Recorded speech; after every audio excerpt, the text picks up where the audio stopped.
Oh, this is going to be good. Outnumbered. I'm Harris Faulkner. Joining me today, host of Kennedy Saves the World podcast, Kennedy.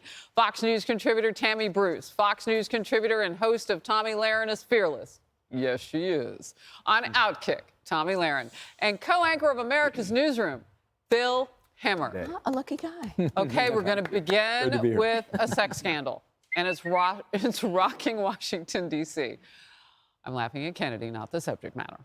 A staffer working in the office of Democratic Senator Ben Cardin has been let go after allegedly filming a graphic sex tape in a congressional hearing room. And not just any congressional hearing room. The incident was allegedly filmed in the historic Senate Judiciary Committee hearing room.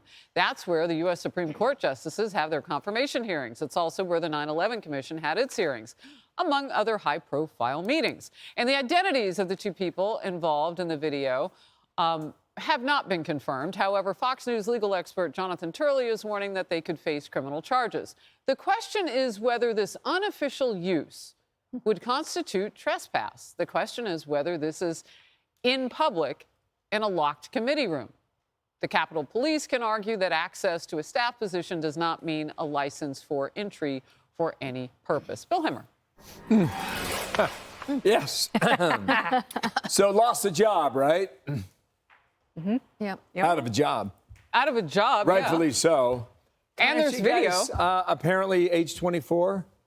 How ignorant do you have to be? And apparently, based on the reporting that they were sharing this online with a small group in Washington, D.C., you didn't think it was going to get out? I mean, I've just stupidity. You know, and everybody tells us the younger kids know how to use the devices. Duh. I would wonder if you went back into his own history as to, look, all psychology aside, the lurid details notwithstanding, there's a psychology as to why you do this. And whatever risk you were willing to take, it's all on camera.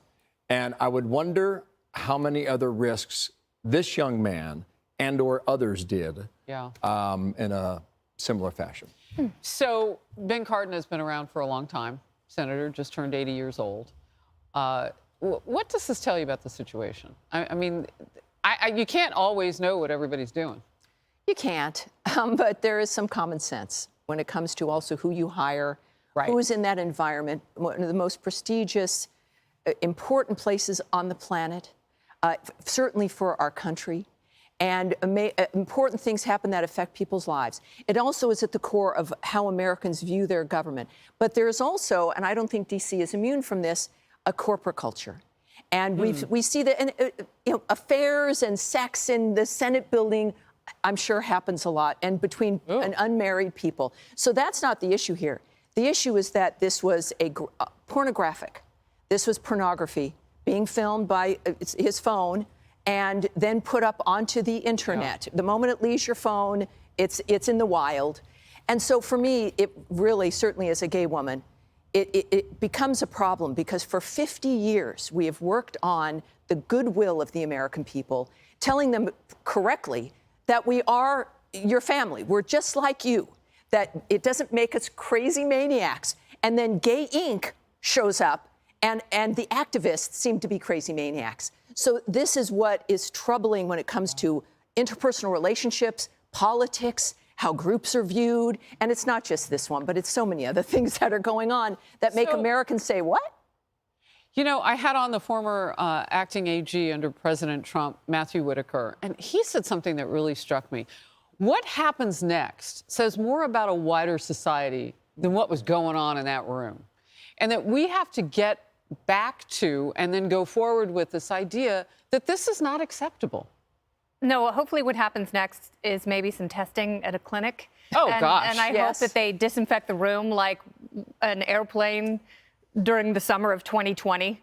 I hope there's that level of urgency, and I'm sure this has happened elsewhere. I don't want to take a black light through all of these Senate chambers and meeting rooms and find out the hard way.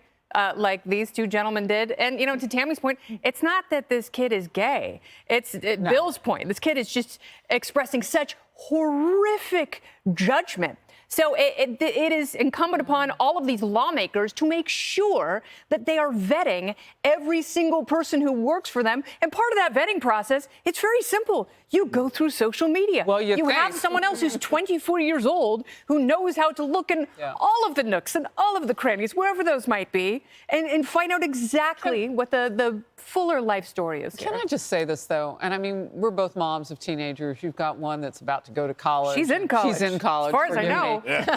Oh, Lord, I hope I didn't get her in trouble. She's in college right now. But you know what?